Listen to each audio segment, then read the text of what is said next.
Hello बच्चों आपका हमारे यूट्यूब चैनल दीपक सर क्लासेस में स्वागत है। बच्चों आज की क्लास में हम एक्सरसाइज 5.1 का क्वेश्चन नंबर 2 करेंगे। ठीक है, क्वेश्चन नंबर 2 क्या कह रहा है, पहले क्वेश्चन को एक बार रीड कर लोगे। ये कह रहा है right first 4 terms of the AP. AP की स्टार्टिंग की 4 टर्म्स लिखनी है जब आपको ए और डी दिया गया है। ठीक है, अब सुनो, डी होता है कॉमन डिफरेंस। ठीक है, अब जैसे पहली टर्म तो दे रखी है तो सेकेंड टर्म क्या होगी, ध्यान सुनो। डी का मतलब होता है कॉमन डिफरेंस, यानी जैसे मैं कह दूं, जैसे समझो, जैसे मैंने ये कहा है 2 4 6 8 ऐसे बोल रखा है, मैं आपसे ये कह दूं कि इनके बीच का कॉमन डिफरेंस कितना है, 2 है, तो आप ये समझ जाओगे यहाँ से कि हर इससे नेक्स्ट टर्म जो होगी उसमें 2 ऐड करके आएगी, यानी इससे जो नेक्स्ट टर्म होगी वो कैसे आएगी, 2 ऐड करके, क्योंकि कॉमन डिफरेंस कितना है, 2 है। तो वैसे ही मैं डायरेक्ट लिख देता हूँ, A2 क्या होगी, 20 होगी, A3 क्या होगी, इसमें 10 ऐड कर दूँ, 30 होगी, A4 क्या होगी, 40 होगी। समझ में आया? तो ऐसे भी कर सकते हो, वरना आपको एक तरीका, एक फॉर्मूला भी बताया गया था, याद करो। A2 होता है A प्लस डी, 10 प्लस 10 20, तो वही एक ही बात है। समझ में आया कि नहीं? अब ऐसे ही A3 निकालना चाहोगे तो A प्लस 2D। समझ में आ गया? ठीक है, तो हम तो अभी डायरेक्ट कर दे रहे हैं। ठीक है, अब सुन, डी जीरो दिया गया है।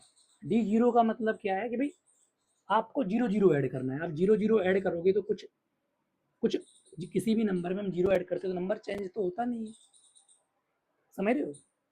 तो A2 भी -2 होगी, फिर A3 में भी जीरो ऐड करोगे तो -2 ही होगी, A4 भी -2 ही होगी।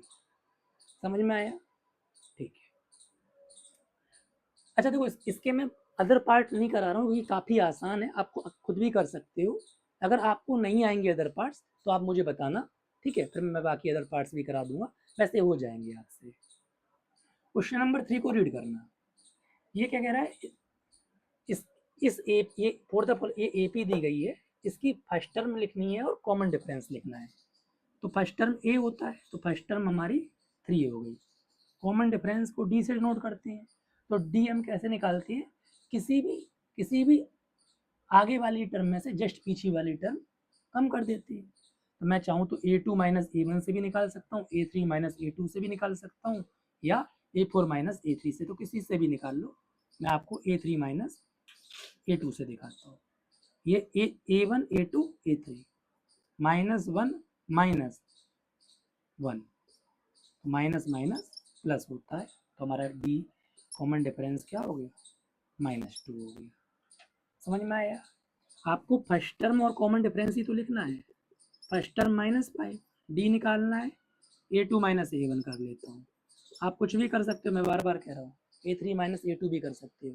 कुछ भी करने का मतलब किसी भी आगे वाली टर्म में से जस्ट पीछे वाली कम कर सकते हो, ऐसा नहीं कि A4 माइनस A2 कर दोगे। समझ रहे हो? तो A2 हमारी -1 है, माइनस A1 -5 है, -1 + 5, ये हमारा 4 होगा। ठीक, समझ में आया? देखो, इसके भी बाकी अदर पार्ट्स नहीं करा रहा हूँ, वजह क्या है, आप खुद भी कर लोगे, आपको कॉन्सेप्ट तो समझ में आ गया है।